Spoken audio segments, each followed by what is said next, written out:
Hello everyone, it's the Historical Gamer once again, and today we're returning to Ultimate General Civil War. This is part 29 of our Let's Play series, looking at the Confederate States of America as we attempt to win independence from the United States. We're playing through the Grand Campaign, and we're on to the Battle of Fredericksburg. Thus far in the war, we have known nothing but success. In this particular battle, we have held off the Union attacking the town of Fredericksburg, driven them back across the river, across their pontoons, and destroying Union division before withdrawing ourselves. We then received a Union attack on our right flank, I believe near Prospect Hill. Instead, we launched our own flanking attack on the flankers. We flanked the flankers, and the result was that we smashed and pushed the Union troops back on their own supports so that they were being driven back. Some Yankee cavalry snuck in behind us and took the objective, but nonetheless, we achieved quite a bit. That battle did not cost us the grand battle.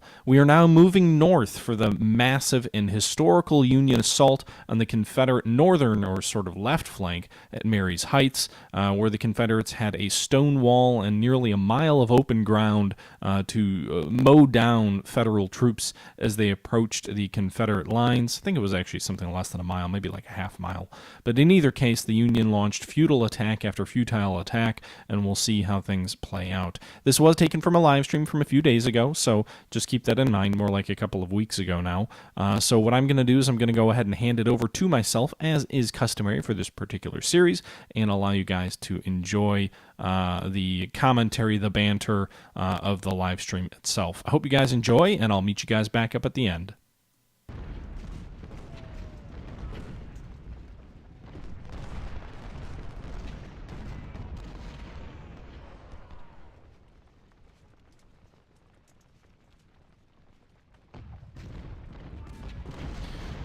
Alright, I lied. I'm already starting my flank attack. Now, there's a whole bunch of troops here coming this direction, so it's certainly a bit of a risk this time around, but...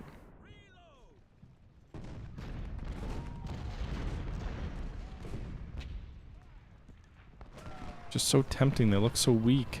There are quite a few Federal brigades in the southern half of the line. So we won't go over ambitious. I'm really just trying to drive off Caldwell.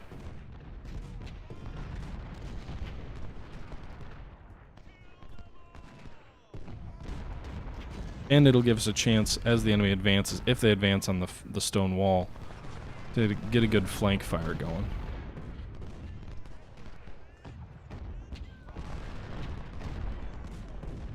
Okay. It's George Tweet Gamer's not low Armistead. Alright. There goes Sully's brigade.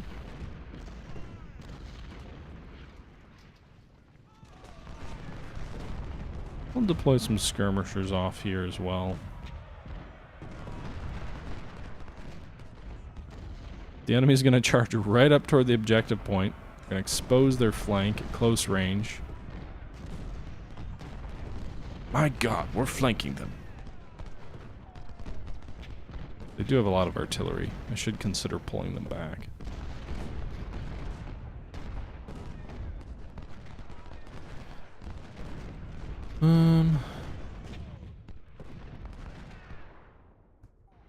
Yeah, I guess they got more men into position than I thought they would.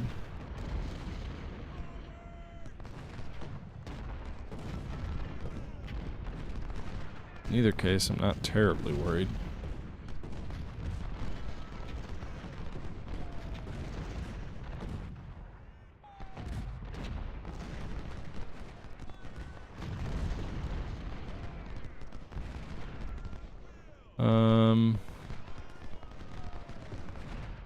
That movie has to win the award for worst beards ever, right? I guess I never noticed it, and I do have the Blu-ray version that I just watched for the first time a couple of days ago. I've seen the movie a ton of times, but I just watched the Blu-ray version of it for the first time, and oh my goodness, are you struck by how bad the facial hair was on them.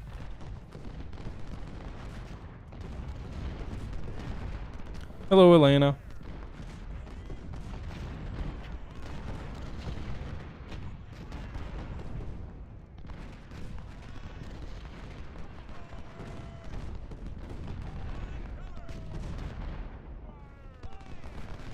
Oops. I didn't think they were in anyone's range. Alright, we're going to go ahead and fall back from over here because we're losing too many casualties. I'm going to pull the Enfield Brigade back into this little wooded area back here. We'll bring the skirmishers over there as well. And we'll just kind of sit and wait.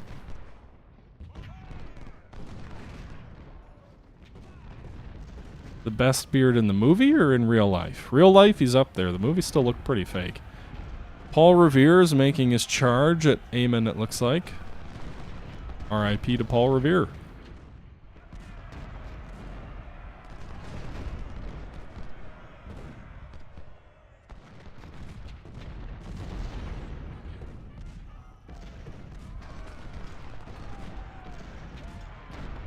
Bye-bye, Paul Revere.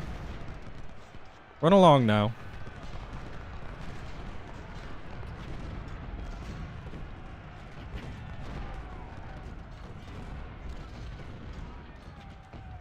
Okay.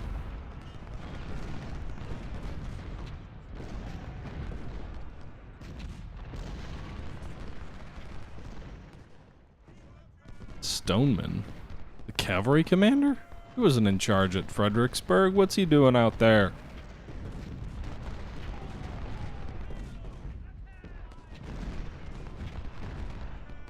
Alright. Well, they're not going to do anything, so I'm going to fast forward for a little bit.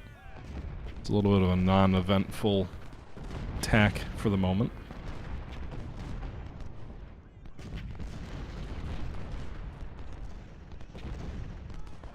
Because we all know they ain't penetrating this line until they launch a massive coordinated assault, which I'm waiting for.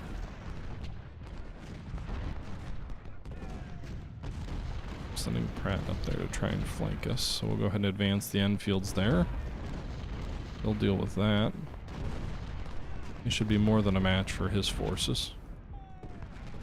And they are. Drove them back now, just in time for Tyler to come up, I suppose.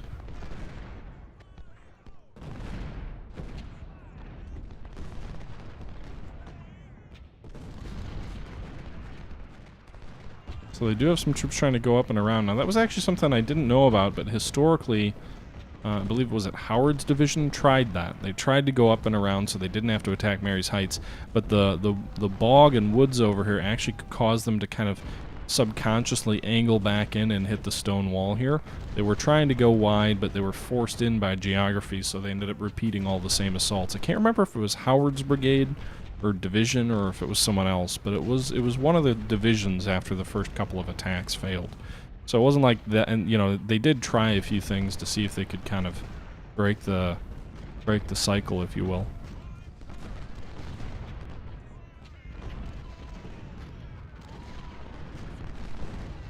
I could like write a fake memoir. We could make it a historical fiction, the memoir of the historical gamer.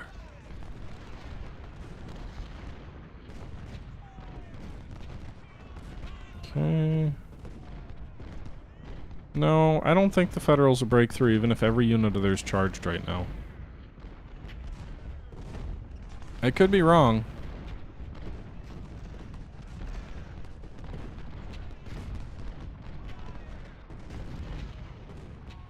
It wasn't war, it was murder? I think that was D.H. Hill, but I thought that was Malvern Hill. I didn't think that was Fredericksburg. But I believe D.H. Hill was the individual who was quoted as saying it wasn't war, it was murder.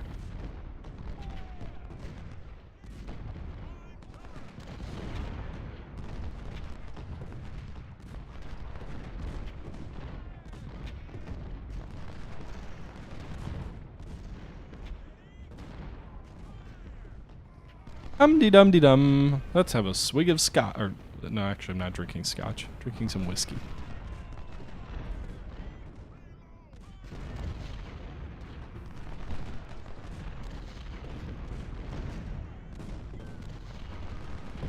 What, you mean they don't have World War I-like artillery? They can't create a no man's land?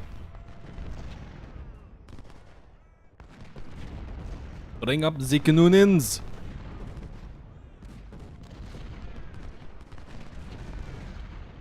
Enfields are being aided up here by that geography that I was just talking about. This marshland is very slow for Tyler to try and march through. So it actually gives the Enfields a huge advantage, even though they're outnumbered. Actually, I think they've got better guns than Tyler's brigade, because you can see Tyler's not shooting, but the Enfields are peppering Tyler.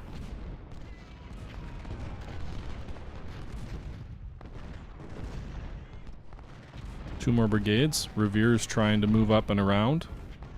He's coming with Hall. Hall's brigade is now dead and running from the field. Dead on the field, sir. The famous quote from this battle, again, I believe it wasn't war, it was murder, was Malvern Hill. The battle in which we all know the saying from Fredericksburg specifically was the quote by Robert E. Lee, where he said, it is well that war is so terrible, else we should become too fond of it.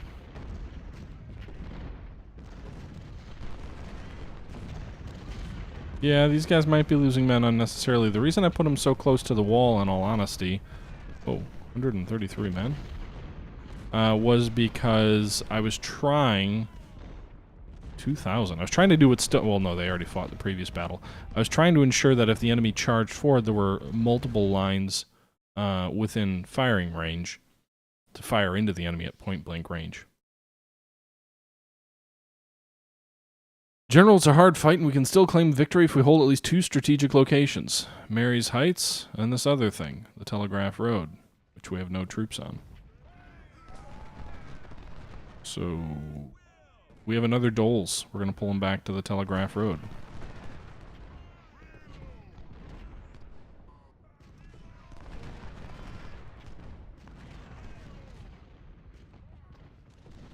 Let's launch a massive flanking maneuver.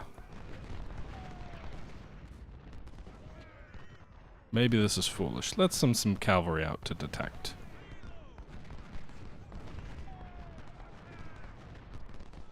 But I've never had the enemy launch a massive attack on the Telegraph Road line. I feel relatively secure here. They've got a few brigades that'll come up, but I don't think they've got much. Well, they've got some artillery and some cavalry down here. I'm not going to repeat my mistake before. I got a brigade going back to the objective point. Fear not.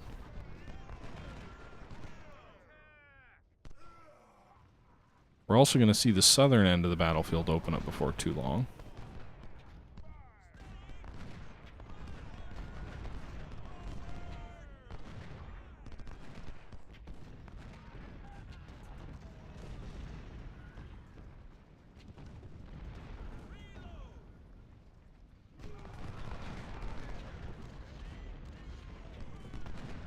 Yeah, cavalry just took 40 casualties unnecessarily.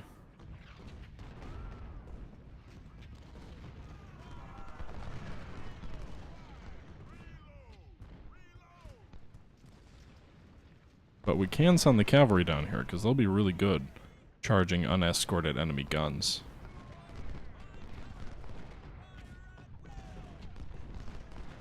Okay.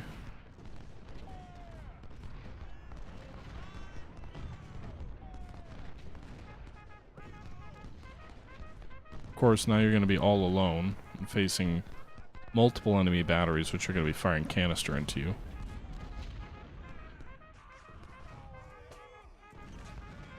Die, Hexamer, die! Yep, there's that canister fire I was worried about.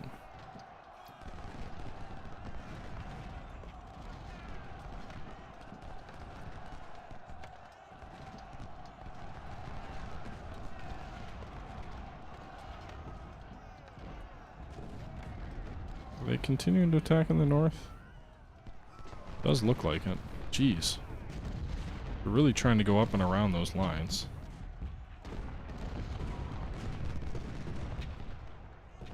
That wagon up over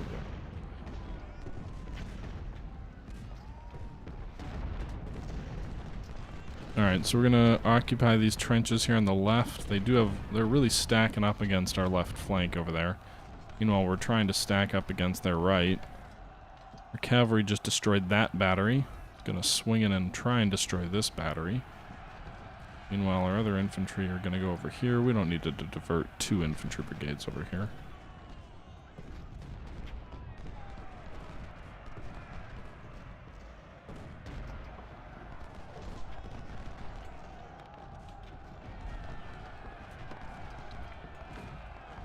Alright, so cavalry's trying to destroy this other one. Our infantry's trying to close with these guys too.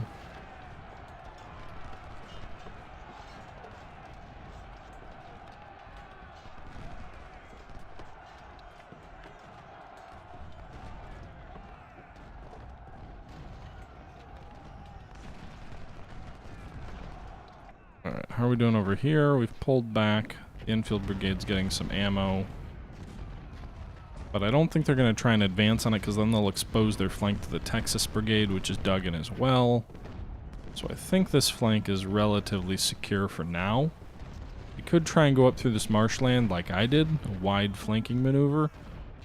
I'm going to guess the AI isn't that bold, but that's more of a hope than, you know, any sort of certainty.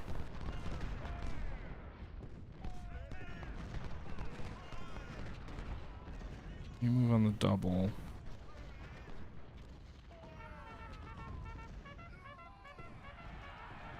Right, so the infantry drove back the artillery. The other cavalry, I believe, destroyed that other artillery. Working on destroying a third.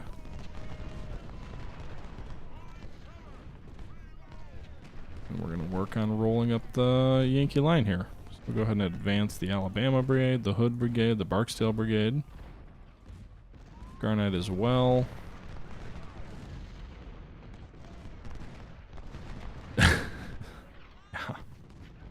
You do have the high ground indeed. Well, that's a lot of supply wagons to capture. The nice thing is, the Mygoot Brigade, because they have melee weapons, I believe they're always charging. Like, it doesn't call it a charge, but they're always looking to close to melee. Which, frankly, if we can capture the federal supply wagons, doesn't seem like they're doing anything down here anyway, but it'd be great to do.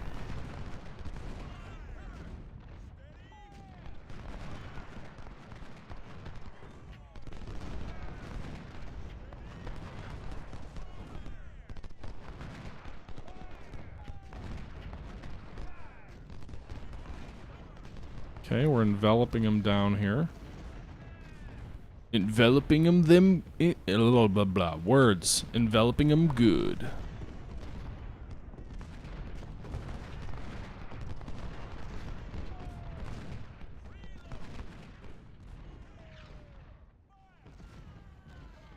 Not sure if they can close in time to catch up to those wagons. But we've driven them off their southern positions here.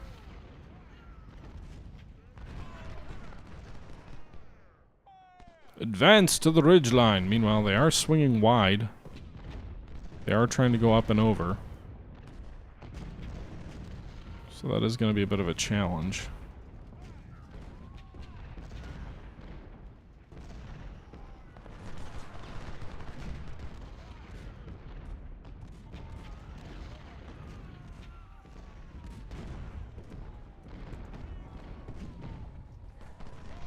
Gonna pull 3 brigades back to try and counter this. This is actually kind of a clever move by the AI. Gotta give it some credit here.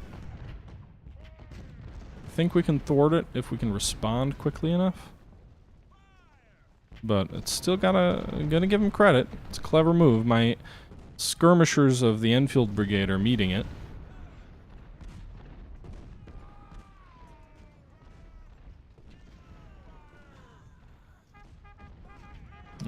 These guys are stuck down there. Alright, so we've got a pretty solid wall of infantry here. Looks like we can advance right across the open ground. More enemy reserves are arriving.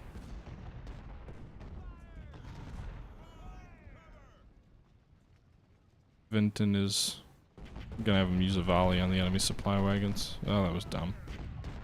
Alright, keep advancing. Meanwhile, we're going to advance the reserve brigades here forward, because they can hit these guys in the flank now.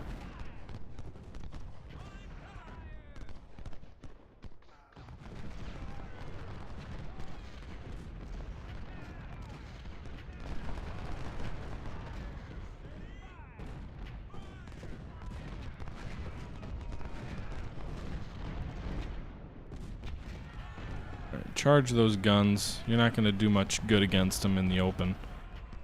Alright, so the 1855s, they got into position here. I think our flank is secure.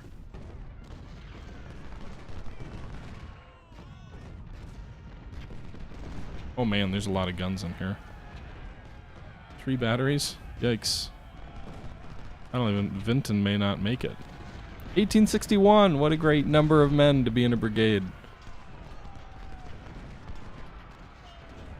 The difficulty here is if you do drive the Federals back and you kind of envelop them like this, then what happens is your flank gets exposed to these enemy artillery batteries which are lining the town, which gives everybody 100% cover and makes it borderline impossible to drive back.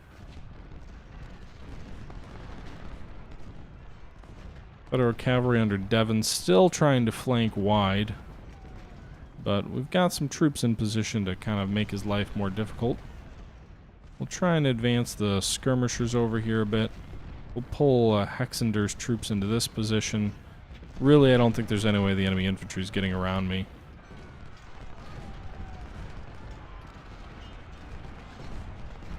Yeah, Vinton's dead.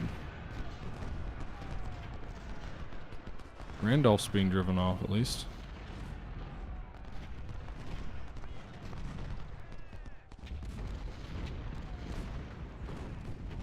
Stonewall Brigade's done good work this battle, but they've also lost heavy casualties.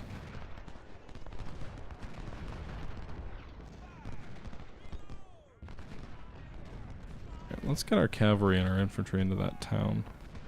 I think they could do some work down there. Oh, I forgot about picketing some of our artillery. Bring it forward. We've got 1 infantry unit on the town down here. Maybe we dispatch some skirmishers to guard the watch point.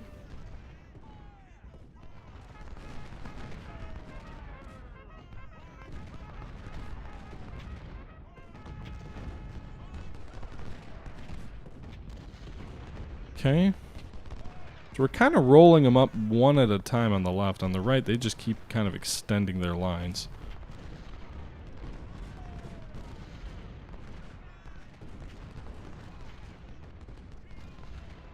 I'll go there. Alright, go in there.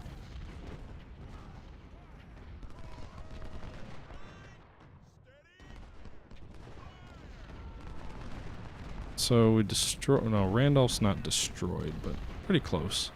We'll have Race charge these guns. You can see he's in really good cover himself charging, so he's shielded somewhat from the canister fire. There's 1 other battery in close support, but the idea, hopefully, is that he can deal with 1 of these all by himself. Well, maybe both of them all by himself. Just routed that battery of artillery, so that's good.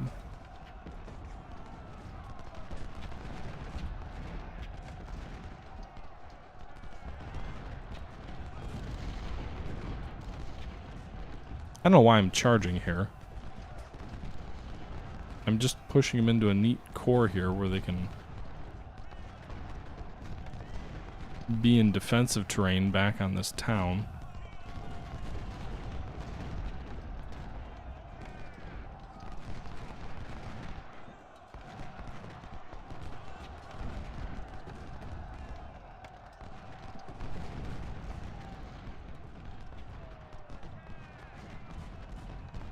Alright, never mind. Supply wagons are gone. Advance into the town.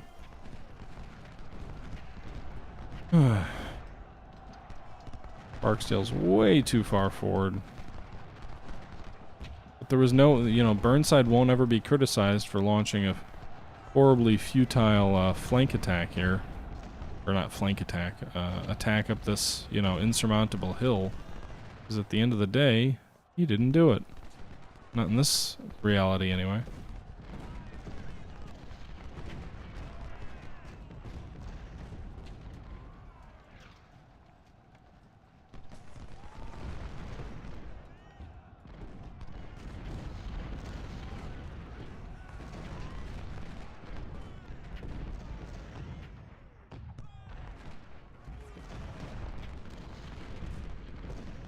Alright.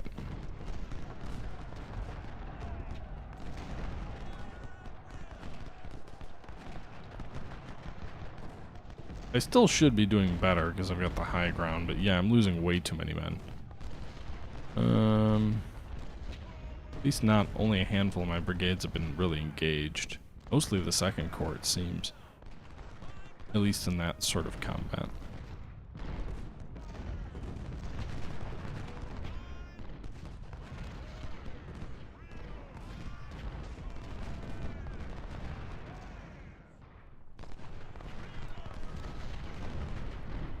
Trying to get up and under and behind the enemy lines here. Just being hindered a bit by having to deal with all this artillery. But I think our cavalry here under Maggot should solve some of that. Right, Barksdale's falling back, but Hood's coming up perfectly on time. Same for Garnett and Amon.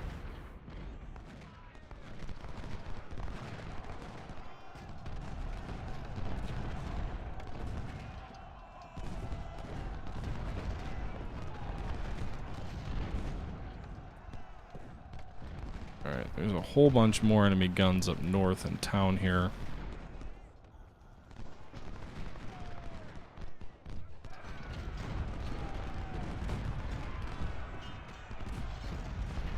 Alright, very good, Maggot, very good. Destroying that artillery battery. Now wait for the word.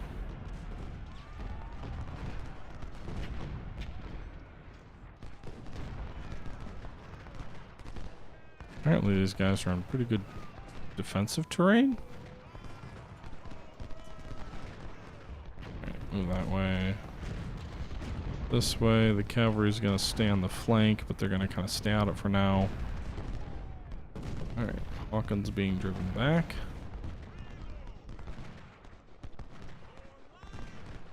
Arnold, you'll come up. Stonewall, you'll come up.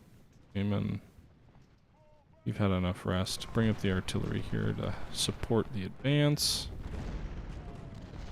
Meanwhile, on the left, more enemy cavalry, really?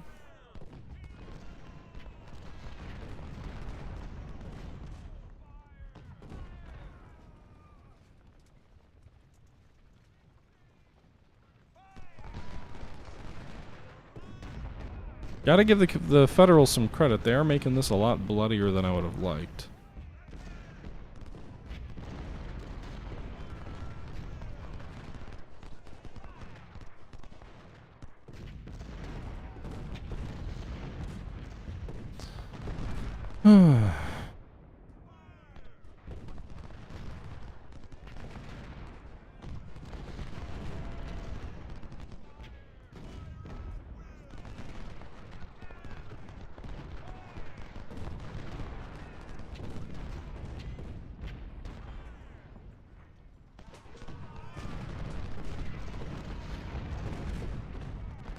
Robinson's being driven back.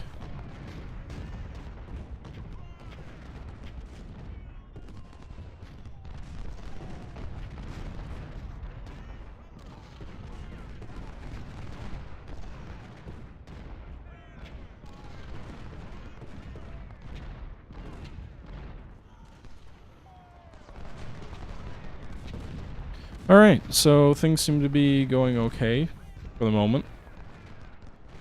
Continuing to roll up their lines, I think. All right, everybody, that'll just about do it for this video. This is part 29 and part 3 of the Battle of Fredericksburg. We've counterattacked the Union attack in the north, pushing them back into the town. We're taking heavier casualties than I would like, but nonetheless, this has been a successful fight to this point. There is one more phase in the Battle of Fredericksburg. That'll be a shorter video, and that will be up either tomorrow or the day after. That will be the subject of our next video. With that being said, that will conclude this video, and I'll just kind of leave you guys as I always do. I hope you guys enjoyed, but until next time, guys, this is the Historical Gamer saying thank you for watching, and I'm out. Bye-bye!